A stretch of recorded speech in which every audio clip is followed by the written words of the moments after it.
Assalamualaikum warahmatullahi wabarakatuh.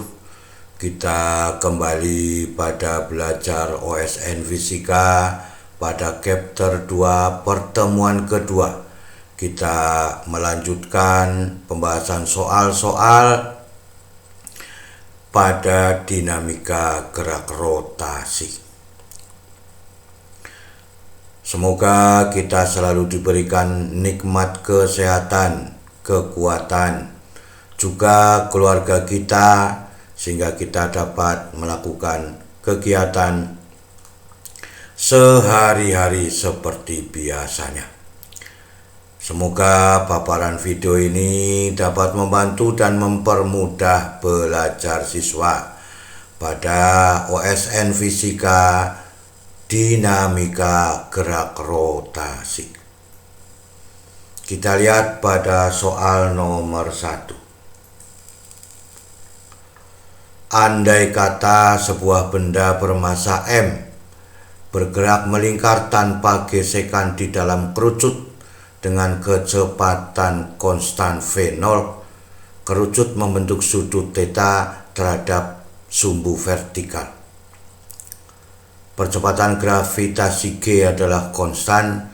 Tentukan jari-jari lintasan sebagai fungsi V0, G, dan theta. Kita bahas bersama-sama. Yang ditanyakan R-nya sama dengan berapa sebagai fungsi V0, theta, dan G. Kita lihat gaya-gaya yang bekerja pada benda. Jadi, maka ini kita sebut sebagai N cos theta, yang searah dengan sumbu Y adalah N sin theta. Kemudian berlawanan dengan Mg. Maka dengan demikian persamaan-persamaan gerak pada benda kita lihat sesuai dengan hukum Newton, sehingga sigma F itu sama dengan mv0 kuadrat dibagi dengan R. Maka dengan demikian yang berurusan dengan mv0 kuadrat dibagi dengan R adalah N cos theta. Sehingga persamaannya N cos theta sama dengan mv0 kuadrat dibagi dengan R. Ini yang dikatakan gaya mendatar, resultan pada gaya mendatar. Maka yang gaya vertikalnya adalah N sin theta dibagi dengan Mg. Karena kita sudah memiliki gaya normal pada persamaan pertama dan pada persamaan kedua, maka kita boleh membandingkan boleh membandingkan N sin theta dibanding dengan N cos theta. N sin theta dibagi N cos theta sama dengan Mg, kemudian kita ambil kalikan dengan R, dikalikan dengan R, karena ini ada dibalik, dikalikan dengan R dibagi mv0 kuadrat, N dibagi N1, sin theta dibagi cos theta tangen theta, M dibagi M1, maka tinggal GR dibagi V0 kuadrat sama dengan tangen theta. Tangen theta sama dengan GR dibagi dengan V0 kuadrat. Maka nilai R-nya adalah V0 kuadrat dibagi dengan G tangen theta. Inilah yang kita inginkan, sederhana Maka kita tinggal mengambil resultan dari N cos theta dan N sin theta dari N ini sendiri sebagai gaya normal terhadap salah satu bidang sisi dari kerucutnya. Inilah pada soal nomor 1, yaitu kalau kita ambil tangen theta harganya 1, maka V0 kuadrat itu sama dengan GR, atau V sama dengan akar GR. Ini adalah persamaan-persamaan yang terjadi pada benda yang melakukan gerak rotasi. Berarti ini betul adanya, kan itu. Kita lihat pada soal nomor 2. Sebuah batang homogen panjangnya L, beratnya 60 Newton. Batang diikatkan pada dinding menggunakan tali ringan ya pada jarak 0,8 L. Membentuk sudut 60 derajat ya. Kemudian terhadap dinding beban sebesar 200 Newton diikatkan ya pada ujung batang. Jadi ini dinamakan L ya. Karena 0,8 L ditambah 0,2 L. Pertanyaan yang A, gambarkan diagram gaya benda bebas pada batang.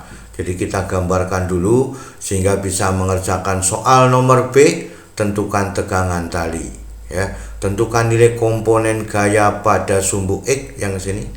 Ini komponen pada sumbu X di engselnya, komponen pada sumbu Y pada engselnya ya. Yang dikerjakan oleh engsel pada batang ya. Kita ambil dulu soal yang pertama ya. Gambarkan diagram gaya benda bebas pada batangnya. Inilah yang kita inginkan ya, bahwa berat batang menuju pusat bumi ya. Berat benda yang dipasang pada ujung batang juga mengarah ke pusat bumi. Kemudian ini adalah talinya, maka tegangan talinya adalah menuju dinding ya. Yang diambil menuju dinding. Kemudian pada engsel ada gaya horizontal dan gaya vertikal, membentuk sudut 60 derajat. Maka pada unsur X-nya kalau diteruskan ini menjadi ya L sin theta. Ini juga menjadi L sin theta. Ini setengah L sin theta, ini L sin theta. Kan itu. Ini menjadi 0,8 karena di sini sudah cos, maka yang di sini ya berlawanan dengan arah jarum jam itu mengambil harga sin ya. Ini mengambil harga cosnya, ini mengambil harga sinnya di sini ya. Itulah adalah keterangan sedikit mengenai gaya yang bekerja ya. Sekarang kita lihat pada soal nomor B, nilai tegangan talinya ya. Kita gambar lagi nilai tegangan talinya. Maka dengan demikian ya, untuk mencari tegangan talinya maka kita ambil di sini ya bahwa torsi pada engsel itu sama dengan 0 ya. Ini adalah gaya pada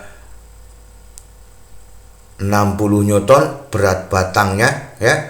Maka 0,5 di sini 0,5 ya. Garis lurus ini kalau disambungkan terus itu menjadi 0,5 sin 60. Kemudian pada bebannya 200 Newton juga L sin 60. Kalau ini setengahnya ini menjadi L-nya. Kemudian pada tegangan talinya di sini ya, itu pada T-nya ya di sini itu 0,8 L cos 60 bertanda negatif. 2 bertanda positif ya, kemudian 1 bertanda negatif. Pusatnya pada engselnya ya. Untuk mempermudah ambil torsi pada engsel batang sehingga torsinya ya, sigma torsi pada engsel sama dengan 0 baru dijumlah ini ya. 60 Newton kali 0,5 L sin 60 kan itu ya. Maka 60 dikalikan 0,5 L ya sin 60 ditambah 200 L sin 60 dikurangi T dikalikan 0,8 L cos 60. Nah, ini ada unsur L semua, maka kita bagi dengan L sehingga ini adalah sin 60 setengah, sin 60 setengah ini adalah setengah. Ini setengah akar 3, ini setengah akar 3, ini setengah. Maka dengan demikian ya, setengah akar 3 ya. Maka kita ambil ya, ini menjadi 0,8 ya. T-nya itu menjadi 0,8 tetap ya. Karena hanya dibagi dengan L, maka T sama dengan 0,8 cos 60. Nah, Kemudian 60 itu dikalikan 0,5 sin 60 ditambah 200 ya dikalikan sin 60.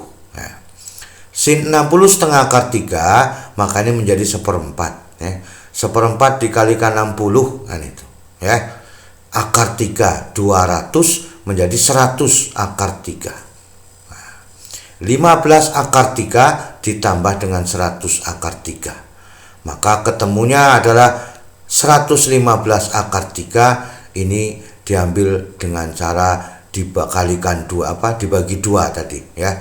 Cos 60 adalah setengah maka menjadi 0,4 T sama dengan 115 akar 3 maka menjadi 1150 dibagi 4 akar 3 dalam satuan Newton. Kalau akar 3-nya dicari dengan bilangan desimal maka keseluruhannya adalah T sama dengan 488,8 atau sebanding dengan 489 Newton. Jadi tegangan talinya dicari dengan berdasarkan ya, momen gayanya ya. Lengan dikalikan dengan gayanya, inilah yang kita inginkan. Kita lanjutkan pada soal nomor C. Komponen gaya pada sumbu X, komponen gaya pada sumbu Y yang dikerjakan pada engsel. Nah, ini yang dikerjakan pada engsel. Ini sarah sumbu X ya. Kemudian ini sarah sumbu Y. Maka yang sarah dengan sumbu X adalah H dengan T, yang sarah dengan sumbu Y V itu sama dengan W, kan itu. Kita lihat satu persatu. Pada komponen sumbu X adalah H dikurangi T sama dengan 0 ya. Maka H itu sama dengan T, T-nya sudah ketemu 489 Newton. Jadi ya, gaya pada engsel ya searah sumbu X adalah 489 Newton. Kemudian komponen pada sumbu Y adalah V dikurangi W itu sama dengan 0. V ya, ada 2. V ya dikurangi 60 dikurangi 200. Maka V sama saja 200 ditambah 60 adalah 260 Newton. Inilah yang kita inginkan yang terjadi pada engsel terhadap batang. Ini komponen X-nya, ini komponen Y. Komponen X-nya adalah H, komponen V-nya adalah komponen Y-nya adalah V. Inilah keseluruhan dari soal nomor 1 sampai nomor 2 yang sudah kita bahas bersama-sama. Semoga kita banyak mengambil manfaat dari pertemuan kali ini ya. Itulah keseluruhannya. Selalu semangat belajar. Terima kasih. Wassalamualaikum warahmatullahi wabarakatuh.